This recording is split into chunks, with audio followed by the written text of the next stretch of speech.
তোমাদের সঙ্গে নিয়ে চলে এসেছি একটা নতুন ভিডিও নিয়ে। তো চলো আজকে আমি কি বানাতে যাচ্ছি বলো তো গাইস। তো আজকে আমি বানাবো একটা পকোড়া। তো পকোড়া বানাবার জন্য যা যা উপকরণ লাগে আমি সব কিছুই নিয়ে নিয়েছি। এবারে ভালো করে মিক্স করতে হবে। তো জানি না কেমন হবে, তো চলো আমি সব কিছু একসঙ্গে মিক্স করে নিই।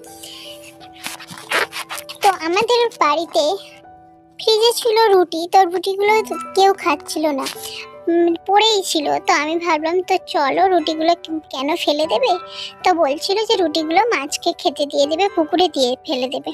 তা আমি বলি চলো একটা পকোড়া বানিয়ে নিই, রুটিগুলো সব তাহলে উঠে যাবে। তা পকোড়াটা বানাবার পরে তো দেখলাম সবাই খেয়ে নিল। তো এখন আমি চলো পকোড়াটা বানিয়ে নেব, আর ভালো করে সব কিছু মিক্স করে নিচ্ছি। আর কি কি উপকরণ দিয়েছি তোমরা যদি জানতে চাও তাহলে অবশ্যই আমাকে কমেন্ট করে জানিও, আমি তোমাদের কমেন্টে রিপ্লাই দেব। তো চলো এবারে আমি পকোড়াগুলো ভালো করে ভেজে নিই, লাল লাল করে ভাজতে হবে।